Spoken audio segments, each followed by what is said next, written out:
ঈদের দিন কি বৃষ্টিতে ভিজবে? এই প্রশ্নটা এখন ঘোরাফেরা করছে। আবহাওয়া দফতর বলছে 2 মেদিনীপুর এবং 2 চব্বিশ পরগনা ঈদের দিনে হালকা বৃষ্টি হতে পারে। বিক্ষিপ্তভাবে 2-1 জায়গায় বজ্রবিদ্যুৎ সহ এক পশলা বৃষ্টির সামান্য সম্ভাবনা। বাকি পশ্চিমাঞ্চল সহ গাঙ্গেয় দক্ষিণবঙ্গ শুষ্ক এবং উষ্ণ।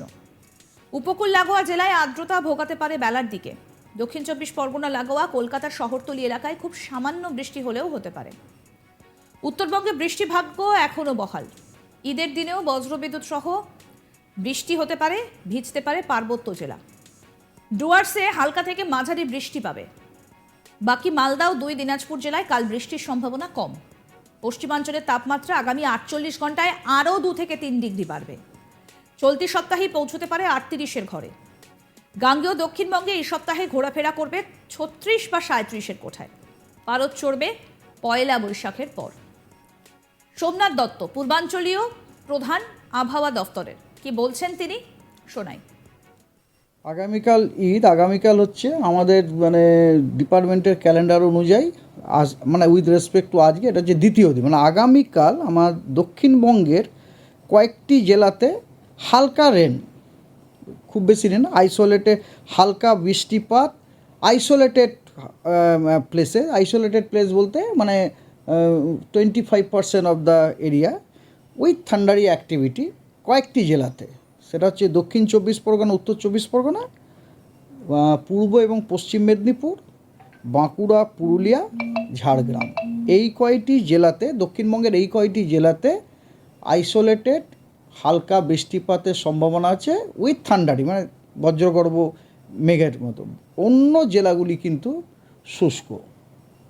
আর উত্তরবঙ্গে আমাদের ব্যাপারটা হচ্ছে যে লাইট রেন উইথ থান্ডার, এখানেও হালকা বৃষ্টিপাত থান্ডার আমরা কয়েকটি জেলাতে হওয়ার সম্ভাবনা আছে। সেটি হচ্ছে দার্জিলিং, জলপাইগুড়ি, কালিম্পং, তারপরে কোচবিহার এবং আলিপুরদুয়ার। এই যে উত্তরের যে উত্তরবঙ্গের যে নর্দার্ন মোস্ট যে কটি জেলা আর কি, দার্জিলিং, জলপাইগুড়ি, কালিম্পং, আলিপুরদুয়ার এবং কোচবিহার, এগুলিতে আপনার হালকা বৃষ্টিপাত উইথ থান্ডারি সম্ভাবনা আছে। কলকাতার ক্ষেত্রে স্যার?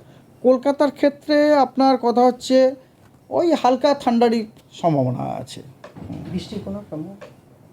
হয়তো যেটা হালকা বৃষ্টি বললাম না, হালকা বৃষ্টিপাতের সম্ভাবনা আছে।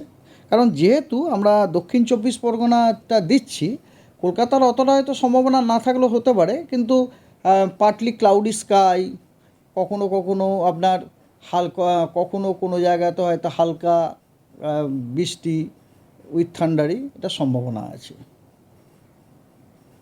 খুব বেশি সম্ভাবনা নেই, সম্ভাবনা আছে আর কি। টেম্পারেচার কী থাকবে?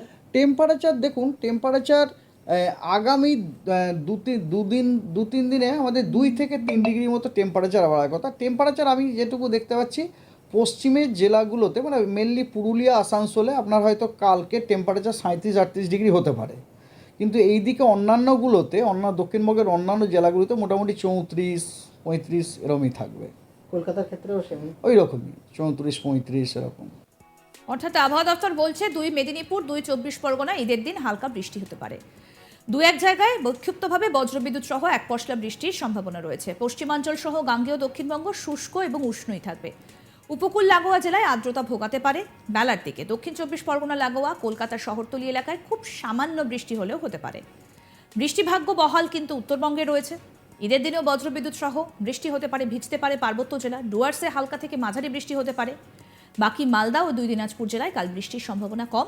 পশ্চিমাঞ্চলের তাপমাত্রা আগামী 48 ঘন্টায় আরও বাড়বে 2 থেকে 3 ডিগ্রি। চলতি সপ্তাহেই 38-এর ঘরে পৌঁছে যেতে পারে। আর গাঙ্গেয় দক্ষিণবঙ্গে এই সপ্তাহে তাপমাত্রা থাকবে 36 বা 37-এর কোঠায়। পারদ চড়বে পয়লা বৈশাখের পর। আরেকবার শোনাই কি বলছেন সোমনাথ দত্ত। আগামীকাল ঈদ, আগামীকাল হচ্ছে আমাদের ডিপার্টমেন্টের ক্যালেন্ডার অনুযায়ী আজ উইথ রেসপেক্ট টু আজকে এটা হচ্ছে দ্বিতীয় দিন, আগামীকাল আমার দক্ষিণবঙ্গের কয়েকটি জেলাতে হালকা রেন, খুব বেশি রেন, আইসোলেটেড হালকা বৃষ্টিপাত, আইসোলেটেড প্লেস বলতে 25% of the area with thundery activity কয়েকটি জেলাতে। সেটা হচ্ছে দক্ষিণ চব্বিশ পরগনা, উত্তর চব্বিশ পরগনা, আরও আপডেট পেতে দেখতে থাকুন আজ তাক বাংলার ইউটিউব চ্যানেল, সাবস্ক্রাইব করুন।